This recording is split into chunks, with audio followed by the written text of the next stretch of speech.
C'è chi li chiama semplicemente alimentari, mentre in giro per il bel paese dove il buono regna sovrano vanno sotto il nome di drogherie o pizzicagnoli, salsamentieri o salumai.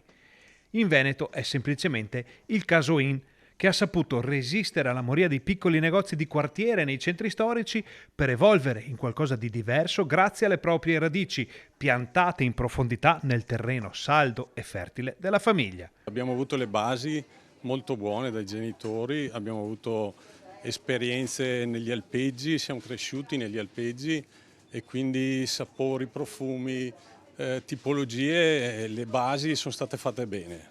Di solito le aziende a conduzione familiare devono decidere a un certo punto della propria storia quale strada prendere. Una via porta al molto grande, all'espansione, l'altra, ed è spesso la via meno battuta, porta al piccolo negozio. Più volte ci veniva detto ma perché non ti sposti, perché non fai, perché va bene così, perché se tu hai imparato a far bene un mestiere sei quasi un artigiano, ti scontri con un altro mercato che è buono ma non è il tuo mercato e rischi di rovinare tutto. A questo punto è naturale chiedersi perché rimanere piccolo in un mondo di giganti.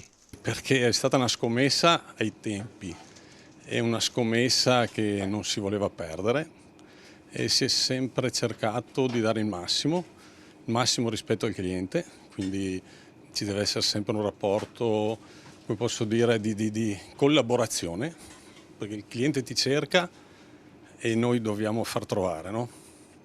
E al momento funziona, sembra che paghi, insomma. Il mondo è cambiato, il mercato è cambiato. E se è cambiato il Casoin, diventando un garante per produttori e consumatori, sono cambiati anche i clienti. Oggi, come ieri, si fa la spesa per mettere in tavola la cena, ma c'è anche chi cerca l'eccellenza e magari compra una fetta in meno di soppressa, un etto in meno di formaggio, ma che siano buoni, genuini, ben fatti. Il cliente viene da me, si fida, e io lo devo ricambiare, lui mi paga e io gli devo dare un'emozione, un qualcosa, non posso dare un prodotto generico. Quindi è una responsabilità che me la sento e mi fa piacere averla, però ogni mattina mi dà lo stimolo per poter aprire il negozio. E qui sta il segreto. Tanti piccoli artigiani che non hanno il volume per entrare nei supermercati trovano in queste realtà un contatto sulla stessa linea d'onda e tanti clienti alla ricerca del particolare, dell'eccellenza, della rarità trovano il loro tesoro dietro il bancone dove occhieggia l'oro del Casoin.